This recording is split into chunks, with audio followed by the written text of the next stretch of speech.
नमस्कार साथियों, royal study with Ajay Shastri के यूट्यूब चैनल पर आपका हार्दिक स्वागत है। आज हम आपको हिंदी व्याकरण में शब्द विचार की कड़ी में तद्भव शब्दों को आपके सामने रखते हैं। यदि आप किसी भी परीक्षा की तैयारी करते हैं जिसमें हिंदी विषय आता है तो आप हमारे चैनल को सब्सक्राइब कीजिए। यहाँ हम आपको 100% सफलता के दावा के साथ आपको आगे बढ़ाने का प्रयास करेंगे। यदि आप पहली बार मेरे वीडियो को देख रहे हैं तो मेरे चैनल को सब्सक्राइब कीजिए, लाइक कीजिए और दोस्तों में शेयर कीजिए। आइए शुरू करते हैं। तद्भव शब्द वे शब्द जो संस्कृत भाषा से निकले हैं और हिंदी में रूपांतरित हुए हैं तद्भव कहलाते हैं। तत्सम का मतलब होता है तत् अर्थात उसके और सम मतलब समान। जो शब्द संस्कृत भाषा में ज्यों के त्यों बोले जाते हैं वह तत्सम कहलाते हैं, और जो शब्द संस्कृत से निकलकर हिंदी में आए हैं वह तद्भव कहलाते हैं। तत् अर्थात उसके और भव मतलब होना। जो शब्द संस्कृत से हुए हैं या निकले हैं वह तद्भव कहलाते हैं। कुछ विद्वानों ने क्या किया है कि जैसे कर्पूर शब्द को उन्होंने ऊपर का रा हटा के कपूर कर दिया है। जैसे देखने का प्रयास किए, जैसे उन्होंने ऊपर का रा हटाया और कपूर हो गया, उसी प्रकार आम्र में नीचे का माँ हटाने से आम बना है, तो ये तद्भव हो गए। कर्पूर तत्सम है और आम्र तद्भव है। अब हम बात करते हैं कि आप पहचानेंगे कैसे कि ये तत्सम है या तद्भव है। सबसे पहले कुछ शब्द हम आपको बताते हैं जो अपने आप पहचान सकते हैं ये तद्भव है। जैसे तत्सम शब्द में जो वाह वट शब्द जो बनता है वाह, उसका तद्भव हमेशा वाह बनता है। यदि कोई वर्ड बा से स्टार्ट होता है तो वह तद्भव होगा, और जो वाह वट से स्टार्ट होता है वह तत्सम होगा। जैसे बक, बक क्या है? बक में चूँकि वाह वट बना है वाह, तो इसका बा बनेगा तो ये बगुला हो जाएगा। बानर है तो बानर का क्या है? बंदर हो जाएगा। हमें देखना क्या है कि हमने कल बताया था आपको वाह शब्द तत्सम में आता है और इसका बा जो है वो तद्भव में आता है। तो इनका क्या है कि ये सभी जिसमें भी बा शब्द आएगा वो तद्भव होगा। जैसे बानर, तो बानर का क्या है? बानर का बंदर बन जाएगा, ये तद्भव बन जाएगा। ऐसे ही बहुत सारे प्रश्न हैं, हम आपको अभ्यास के माध्यम से बताएंगे। जैसे बारात है तो बारात का बारात बनता है, इस तरीके से। अब दूसरा देखते हैं, जैसे सा है। अगर आपको संयम वाला सा मिलता है तो संयम वाला सा मैंने आपको कल की वीडियो में बताया था कि जो सा आता है वो सदैव तत्सम में आता है, और इसका जो शासन वाला आता है ये तद्भव में आता है। तो जैसे सुख शब्द है, सुख माने होता है तोता, जिसे हम तद्भव में बोलते हैं सुआ, अर्थात ये आपका तद्भव हो गया। शुंड का मतलब होता है सूंड होता है, यहाँ पे थोड़ी सी मिस्टेक हो गई है, तो जो सुंड होता है उसका मतलब होता है सूंड। तो जहाँ पे सन वाला सा आएगा वह, सूरज वाला सा आएगा वह तद्भव होगा। आगे देखते हैं ड़ा शब्द। तो जहाँ पे ड़ा शब्द आएगा तो उसका वो सदैव तत्सम होगा, और उसका जो ना बनेगा वह तद्भव में बनेगा। जैसे श्रावण, वैसे तो श्रा शब्द आने से ही ये तत्सम है, लेकिन ड़ा शब्द है अर्थात ये तत्सम है, और इसका केवल चेंज क्या होगा? श्रा का सा में चेंज होगा और ये ना में चेंज होगा। तो जहाँ पर ड़ा का ना बनता है और जिसमें ना शब्द अंत में होता है वह अधिकांशतर तद्भव होता है। जैसे रावण, रावण का क्या बनता है? रावण बनता है। उम्मीद है आपको चीज़ें समझ में आ रही होंगी, अधिक अभ्यास के कारण आप चीज़ें सीख सकते हैं। आगे बात करते हैं या। यदि किसी वर्ड में या शब्द आता है तो या का मतलब होता है, या का जा बनता है। जैसे यब, यब शब्द का मतलब होता है जो। अगर या है तो वो तत्सम है, अगर जा बना है तो वो तद्भव होगा। जैसे यज्ञ, यज्ञ का होता है यज्ञ, ये आपके तद्भव हो गए। आगे देखते हैं जिन शब्दों के ऊपर, अर्थात जो शब्द अनुनासिक होते हैं या चंद्र बिंदु जिसके ऊपर होता है, तो वह सभी शब्द क्या हैं, चंद्र बिंदु वाले सभी शब्द तत्सम में प्रयोग किए जाते हैं, अनुनासिक कहलाते हैं। और जो सभी पंचम वर्ड होते हैं, पंचमाक्षर, वह अनुनासिक कहलाते हैं। मंगलम जो अनुनासिक वर्ड होते हैं चंद्र बिंदु, वह सभी क्या हैं, वह सभी तद्भव हैं। क्या हैं, तद्भव। आप पहचान सकते हैं कि जिसमें चंद्र बिंदु होगा वह तद्भव होगा। आँख है, अब कोई भी शब्द आता है अधिक अभ्यास कार्य के द्वारा आप इन्हें क्लियर कर सकते हैं।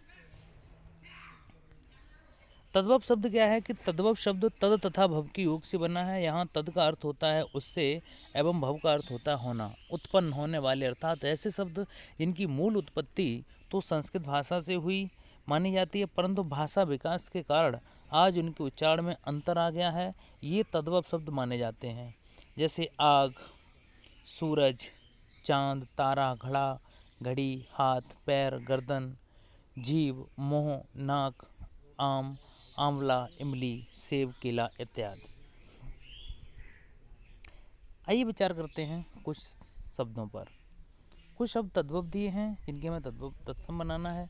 जैसे हमने देखा कि चैत शब्द लिखा है, तो चैत शब्द का अर्थ होता है चैत्र, तो ये तत्सम हो गया। और वैशाख में हम देख सकते हैं ये तद्भव है, चूँकि हमने बताया था आपको बा बना है, जिसमें बा होगा वो तद्भव होगा, और इसका जो वा बनेगा ये तत्सम होगा। जेठ, जेठ का मतलब होता है ज्येष्ठ, आप पहचान सकते हैं, सीधा सा है तो यहाँ पे तद्भव होगा। उसके बाद साड़ की बात करते हैं, तो साड़ को हम आषाढ़ बोलते हैं। इसके बाद सावन, हम बता चुके हैं सावन का मतलब श्रावण होता है, यहाँ पे ना बनना चाहिए था। भादवा का मतलब होता है भाद्रपद, आश्विन का मतलब आश्विन होता है, कुआर देशज शब्द बोलते हैं आश्विन को। कार्तिक का मतलब कार्तिक होता है, मंगशिर का मतलब मार्गशीर्ष होता है, माह का मतलब माघ होता है। तो उसके बाद हम देखते हैं मोह। मोह में हमें क्या है कि दिख रहा है कि मोह में चंद्र बिंदु अर्थात ये तद्भव होगा ही होगा, नाक भी होगा, क्योंकि इनकी संस्कृत जिनकी बन जाएगी। जैसे मुँह का मुख हो गया, नाक का नासिका हो गया तत्सम, कान का कर्ण हो गया, गर्दन का ग्रीवा हो गया, जीभ का जिब्या हो गया, तो ये सब तत्सम हैं और ये तद्भव हैं। जैसे बिच्छू शब्द लिखा है, जैसे वृश्चिक बोलते हैं, मेढक को मंडूक बोलते हैं, तो बिच्छू में बा है तो ये तद्भव होगा। मेढक में क्या है कि मेढक को संस्कृत में मंडूक बोलते हैं, वर्ष को वत्सर बोलते हैं। आम को हम संस्कृत में आम्र बोलते हैं, तो आम तद्भव है और आम्र तत्सम है। आमचूर का मतलब होता है अम्रचूड़, जिसमें हमने कल बताया था ऊपर रावड़ा होगा वो सदैव तत्सम होगा। आंवला में चंद्र बिंदु है तो ये तद्भव होगा, आंवलक इसका तत्सम हो जाएगा। इमली क्या है, तत्सम तद्भव है, तो अम्लिका इसका तत्सम हो जाएगा। केला क्या है, बिल्कुल सरल है, हम अपने सिंपल भाषा में केला बोलते हैं, इसका तद्भव तत्सम क्या होगा, कदली। सेब क्या है, सेवंतिका कहलाता है। गेहूँ में क्या है, चंद्र बिंदु है, अर्थात ये सदैव तत्सम ही तद्भव ही होगा, गोधूम हो जाएगा इसका। इसके बाद हम देखते हैं जौ, जौ को यव, यव क्या है, या तत्सम में आता है और जा तद्भव में आता है। चना को हम चनक कहते हैं, चड़क। सरसों का क्या है, सड़क कहलाता है। हल्दी को हरिद्रा बोलते हैं, मिर्च को मर्चिका बोलते हैं, लूड़ को लवड़ बोलते हैं, लौंग को लवंग बोलते हैं। ये लौंग और लवंग वाला ये क्वेश्चन आपको यूपी टेट पे देखने को मिला था, जिस पे काफ़ी विवाद भी हुआ था। इलायची को एला बोलते हैं, पान को तांबुल खाने में, तो ये तत्सम हो जाएंगे। सुपारी को पुंगी फल बोलते हैं। अब हम बात करते हैं, हमने आपको बताया था जैसे सा, अब देखिए यहाँ पे सूरज वाला सा आता है, तो ये सदैव सभी में देखो दोनों में आ रहा है, ससुर और ये दोनों क्या हैं, ये तद्भव हैं, और इनके तत्सम क्या बनेंगे, सीटी वाले सा अर्थात सलजम वाले सा बनेंगे, वो तत्सम होंगे। देवर, देवर का मतलब होता है ये तद्भव शब्द है, इसका मतलब हो गया द्वैवर अर्थात दूसरा वर। जेठ का मतलब ज्येष्ठ हो गया, ज्येष्ठ में आधा जा है, जिसमें अधिकांशतर अधूरे वर्ड होते हैं, वो क्या हैं, सदैव तत्सम में आते हैं। ससुराल क्या है, ससुराल को ससुराल्य कहते हैं संस्कृत में, और यहाँ पे सूरज वाला सा है, यहाँ पे सलजम वाला सा है, यहाँ पे हम क्लियर कर सकते हैं। भाई को क्या कहते हैं, भ्राता बोलते हैं, नीचे रावड़ा अर्थात ये तत्सम ही होगा। बहन में बा बनी है तो ये बा बकरी वाली, तो इसका भगनी बन गया, ये तत्सम बन गया। भौजाई को भ्रातृजाया बोलते हैं, भ्रातृजाया में नीचे भ्रातृ में रे निकला है तो अर्थात ये तत्सम हो गया। मामा का मातुल हो गया तत्सम, चाचा का पितृप्य हो गया। कुछ विशेष नियम हैं, जैसे हम बात करते हैं, यदि किसी शब्द में उत्क्षिप्त व्यंजनों ड़ा अड़ा का प्रयोग हो रहा है तो वह शब्द कभी भी तत्सम शब्द नहीं होता है। ऐसे शब्द तद्भव या देशज शब्दों की श्रेणी में आते हैं। इसे समझने का प्रयास करते हैं। जैसे बड़, बड़ क्या है? तद्भव है। वट क्या है? तत्सम है। मेढक क्या है? तद्भव है। और मंडू क्या है? तत्सम है। देशज, रेवड़, भीड़, खिड़की, सड़क इत्यादि, इसमें जो द्विगुण व्यंजन आते हैं वो अधिकांशतर किस में आते हैं? देशज शब्दों में आते हैं या तद्भव में आते हैं। यदि किसी शब्द में चंद्र बिंदु अनुनासिक स्वर का प्रयोग हो रहा हो तो वह शब्द भी प्राय तद्भव तत्सम की श्रेणी में ही आता है। जिसमें चंद्र बिंदु है वह तद्भव है, जैसा हम आपको स्पष्ट कर चुके हैं। लेकिन कुछ शब्द आप समझने का प्रयास कीजिए।